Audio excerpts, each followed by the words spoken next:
Hi friends, welcome to law prep judiciary.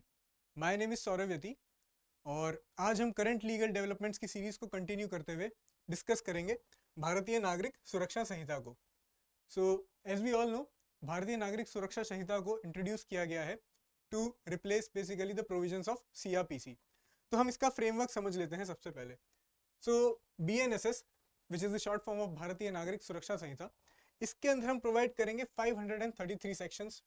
CrPC जो present form में हमारे पास available है उसमें आपको मिलते हैं 484 सेक्शंस। देन 107 सेक्शंस को हमने अमेंड किया है, नए सेक्शंस को ऐड किया है और 9 सेक्शंस को हमने डिलीट किया है। So this is the major framework, जो भी हमारा फ्रेमवर्क रहेगा बीएनएसएस का कंपेयर टू सीआरपीसी। जो हमने चेंजेस इंट्रोड्यूस किए हैं वो फ्रेमवर्क के अकॉर्डिंग ये है। की प्रोविजंस, की चेंजेस जो हमने प्रपोज किए हैं बीएनएसएस के बिल में वो कुछ ऐसे हैं। ट्रायल इन एब्सेंशिया, ऐसे अक्यूज पर्सन्स जिनकी अटेंडेंस को प्रोक्योर कोर्ट में नहीं किया जा सकता, उनका ट्रायल अब हम उनकी प्रेजेंस के बिना भी कंटिन्यू कर सकेंगे। जैसे कि नीरव मोदी, विजय माल्या, दाऊद इब्राहिम, ऐसे लोगों के ऊपर जिनके ऊपर काफ़ी केसेस ऑलरेडी पेंडिंग है और जिनकी प्रेजेंस को हम प्रोक्योर नहीं कर सकते, जिनकी अटेंडेंस को हम प्रोक्योर नहीं कर सकते, और ऐसे अक्यूज लोग जो कि इंडिया के अंदर ये फरार है, एब्सकॉन्ड कर रहे हैं, उन्हें भी हम प्रोक्योर करके कोर्ट में प्रेजेंट नहीं कर सकते। तो अब हम उनके खिलाफ ट्रायल को इनिशिएट कर सकेंगे, प्रोसीडिंग्स कंटिन्यू कर सकेंगे विदाउट देयर प्रेजेंस। दूसरी चीज, ई filing of FIR. E filing of FIR अभी भी होती है, पर हमारे पास एक स्पेसिफिक प्रोविजन नहीं है सीआरपीसी के अंदर जो हमको ये हक देता हो कि भैया हम यहाँ जाके इलेक्ट्रॉनिक एफआईआर दर्ज करा सके। सो इलेक्ट्रॉनिक एफआईआर का प्रोविजन ऐड किया जाएगा। फिर time bound investigation and judgment, judgment delivery के ऊपर भी डिस्कशन किया गया। इस बिल के अंदर प्रोविजन प्रोवाइड किया गया दैट विद इन 30 डेज जब भी आपकी हियरिंग कंक्लूड होती है आपको जजमेंट डिलीवर करना पड़ेगा और उस जजमेंट की कॉपी जो है आपको 7 दिनों के अंदर पार्टीज को प्रोवाइड करनी पड़ेगी। ट्रायल ऑन वीडियो कॉन्फ्रेंस, जैसा कि हम आगे देखेंगे टेक्नोलॉजिकल इनकॉर्पोरेशंस काफी हुए हैं, और पुलिस कस्टडी रिलेटेड प्रोविजन के अंदर क्या चेंजेस किए गए हैं इन्हें भी हम आज डिस्कस करेंगे। So let's start with it. हम सबसे पहले शुरू करते हैं इंट्रोडक्शन ऑफ टेक्नोलॉजी के साथ में। तो जो भी चेंजेस लाए जा रहे हैं, पहला कारण जो प्राइमरी रीजन है उनका वो तो ये है कि भाई जो भी हमारा कॉलोनियल इन्फ्लुएंस था उसे हटाया जाए। दूसरा जो हमारा मेजर पॉइंट बनता है वो ये है कि समय के साथ जरूरतें बदलती हैं। जो हमारे कानून अभी प्रिवेल कर रहे हैं वो 100-150 साल उससे भी ज्यादा समय से चलते आ रहे हैं। तो आज ये देखने पे आपको मिलेगा उन कानूनों के अंदर कि भाई टेक्नोलॉजिकल इन्फ्लुएंस उन प्रोसीजर लॉ के अंदर बहुत कम मिलती है। तो हमने इस चीज को ध्यान में रखते हुए प्रोसीजरल लॉस के अंदर टेक्नोलॉजी को भी इंट्रोड्यूस किया है। वो कैसे देखते हैं। सबसे पहला पॉइंट है ट्रायल ऑन वीडियो कॉन्फ्रेंस। अब आप वीडियो कॉन्फ्रेंस के थ्रू भी ट्रायल कर सकेंगे। आपके जो विटनेसेस होते हैं, फॉर एग्जाम्पल एक विटनेस को राजस्थान में चल रहे केस के लिए महाराष्ट्र से आना पड़ता है, आपको समन डिलीवर करना पड़ता है, वारंट्स डिलीवर करने पड़ते हैं दूसरे स्टेट्स में जा जाकर। तो इन सब चीज़ों को स्ट्रीमलाइन किया जाएगा। अब आप प्रोसेस जो आपके समन्स वारंट्स होते हैं उन्हें इलेक्ट्रॉनिक फॉर्म में डिलीवर कर सकेंगे। वो कैसे? इलेक्ट्रॉनिक मेल के थ्रू, ईमेल्स के थ्रू, शॉर्ट मैसेजिंग सर्विसेज जो एसएमएस होते हैं आपके, उनके थ्रू आप प्रोसेस को डिलीवर कर सकेंगे। और जो विटनेसेस होंगे, जो पार्टीज होंगी, आप उनके स्टेटमेंट्स जो होते हैं, डेपोजिशंस जो होते हैं, उनको आप इलेक्ट्रॉनिक फॉर्म्स के अंदर भी रिकॉर्ड कर सकेंगे। Video recording of search and seizure. Search and seizure जो कि पुलिस के द्वारा कंडक्ट किया जाता है, जैसा कि हम देखते हैं कि पुलिस को 2 विटनेसेस की जरूरत होती है, 2 विटनेसेस के सिग्नेचर लगाने होते हैं। सर्च एंड सीजर के अंदर जो भी उन्हें चीजें मिल रही हैं, बरामद कर रहे हैं, वो उनको एक लिस्ट मेंटेन करनी पड़ती है। तो ये जो प्रोसेस है हमारा आर्बिट्ररी ना हो, पुलिस की तरफ से आर्बिट्ररी ना हो, इसका ध्यान रखने के लिए हमने एक प्रोविजन ऐड किया कि भाई वीडियो रिकॉर्डिंग आपको करनी पड़ेगी आपके सर्च एंड सीजर की जो प्रोसीजर आप अपना रहे हो उसके लिए। फिर सर्विस ऑफ प्रोसेस हमने देख लिया कि भाई कैसे होगा।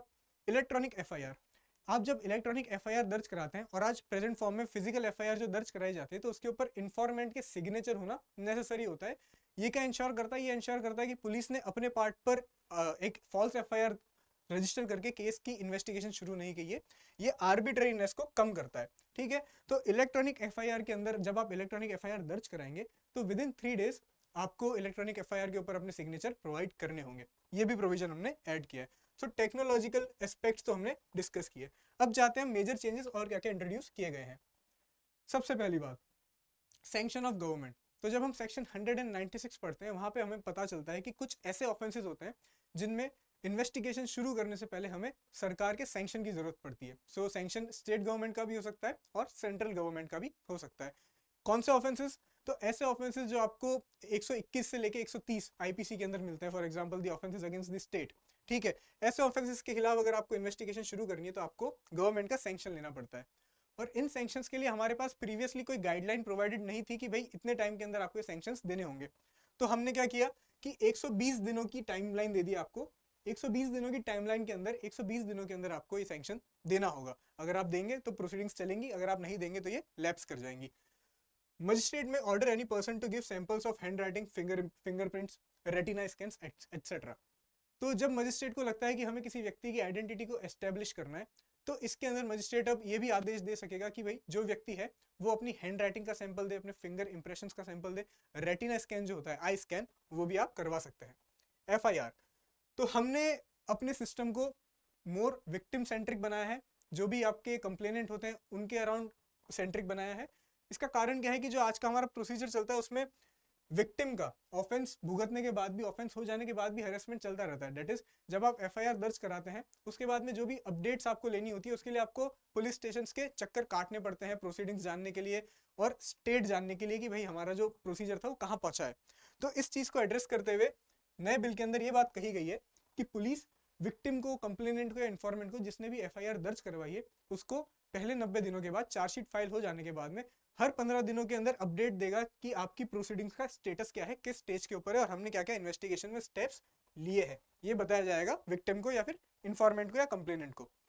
Trial in absentia, trial in absentia का जिक्र मैं पहले भी कर चुका हूँ। ऐसे अक्यूज पर्सन जो कि इंडिया के बाहर है या फिर एब्सकॉन्ड कर रहे हैं या फिर जिनकी प्रेजेंस को हम अक्वायर नहीं कर सकते हैं कोर्ट के अंदर, तो उनकी प्रेजेंस के बिना भी अब प्रोसीडिंग्स को चलाया जा सकेगा। सो मूविंग ऑन, आगे देखते हैं हम दूसरा मेजर चेंज क्या है। तो जब हम चार्जशीट के बारे में पढ़ते हैं तो चार्जशीट फ्रेम करना कितने पीरियड के अंदर जरूरी है, ऐसा हमको सीआरपीसी में कहीं नहीं मिलता है।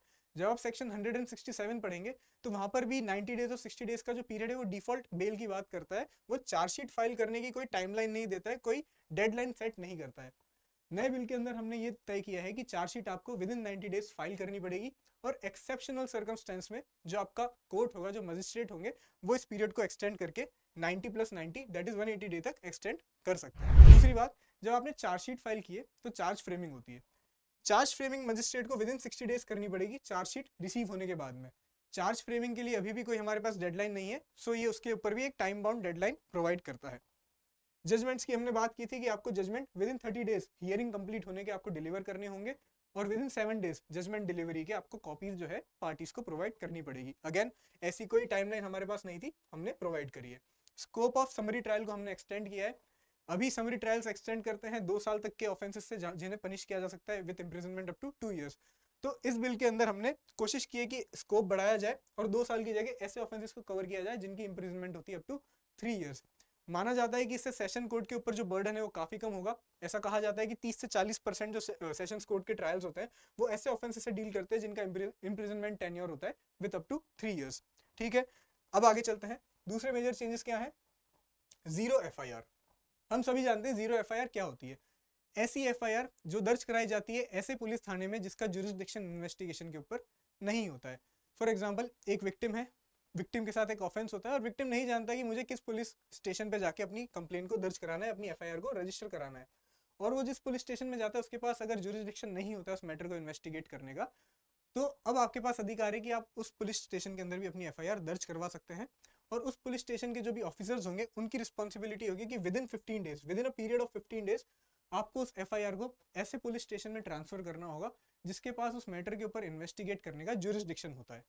ठीक है, यह है आपका जीरो एफआईआर का प्रोविजन। जीरो एफआईआर अभी भी हमारे सिस्टम के अंदर मिलती है, पाई जाती है, पर इसका कोई स्पेसिफिक प्रोविजन हमारे सीआरपीसी के अंदर नहीं है। तो एक स्पेसिफिक प्रोविजन बनाया जाएगा जो जीरो एफआईआर को कॉन्क्रीटली एस्टेब्लिश करेगा हमारे प्रोसीजर कोड के अंदर। यूज ऑफ हैंडकफ्स, तो आज जब आप सेक्शन 46 ए पढ़ेंगे तो आपको पता चलेगा कि जब किसी व्यक्ति को अरेस्ट किया जाता है तो हैंडकफ्स अगर वो व्यक्ति जिसे अरेस्ट किया जा रहा है वो अपनी इच्छा से सबमिट कर देता है to the custody of police officers, तो वहां पर आप हैंडकफ्स नहीं यूज करेंगे, ऐसा प्रोवाइड किया गया है। पर अब पुलिस ऑफिसर्स को थोड़ा डिस्क्रिप्शन दिया गया है कि किन केसेस में आप हैंडकफ्स को यूज कर सकते हैं। तो केसेस कुछ ऐसे हैं जैसे मर्डर हो गया, हैबिचुअल ऑफेंडर का केस हो गया, रेप के अक्यूज हो गए, या फिर ह्यूमन ट्रैफिकिंग के अक्यूज है, एस्केप फ्रॉम कस्टडी, ऐसे लोग हैं जो कस्टडी से पहले भाग रखे हैं, छूट रखे हैं, फरार हो रखे हैं, तो उनको जब आप पकड़ते हैं तो आप हैंडकफ्स का यूज कर सकते हैं, ये आपको डिस्क्रिप्शन दिया जाएगा।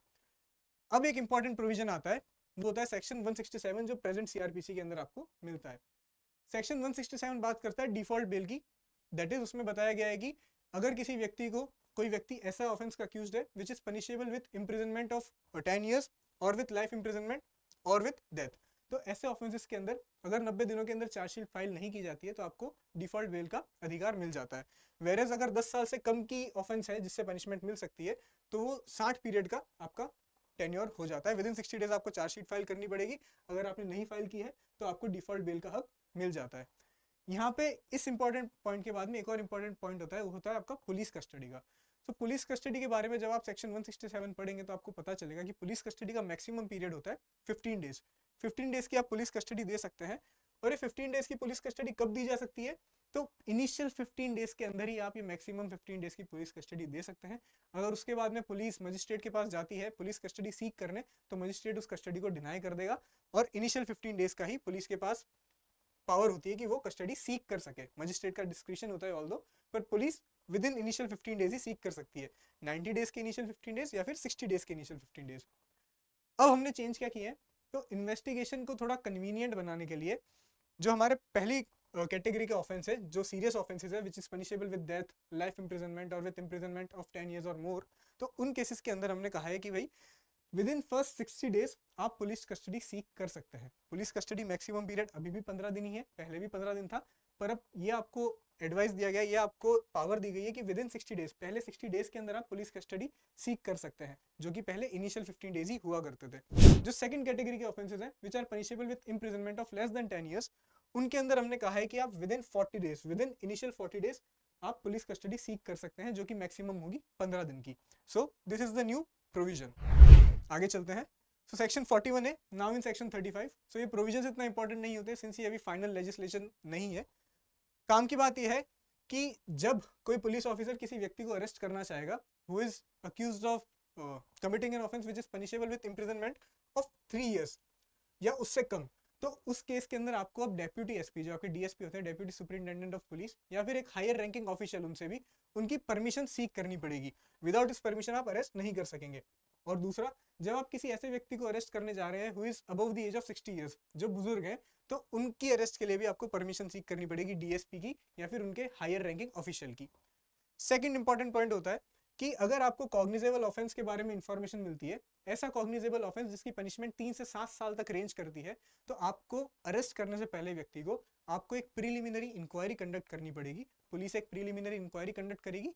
विद इन 40 डेज उनको ये असरटेन करना पड़ेगा कि ऐसा कोई प्राइमा फेसी इंसिडेंट हुआ है, ऐसा कोई प्राइमा फेसी हमारे पास फैक्ट्स हैं जो एक कंस्टिट्यूट करते हैं कि ऐसा ऑफेंस हुआ है जिसकी हमारे पास इंफॉर्मेशन आई है, और उसी के बाद आप अरेस्ट करने के लिए प्रोसीड करेंगे। तो ये थे हमारे भारतीय नागरिक सुरक्षा संहिता में जो भी मेजर चेंजेस प्रपोज किए गए हैं वो सभी, इन्हें आज हमने ब्रीफ में अच्छे से डिस्कस कर लिया है। अगर आपको करंट लीगल डेवलपमेंट्स के बारे में और जानना है और समझना है तो काइंडली स्टे ट्यून्ड। इस चैनल को सब्सक्राइब कीजिए, लाइक कीजिए, शेयर कीजिए। जैसा कि मैंने कहा, हमारा मोरल काफ़ी बूस्ट होता है और हम इसी तरह से आपके लिए क्वालिटी कंटेंट प्रोड्यूस करते रहेंगे। Thank you.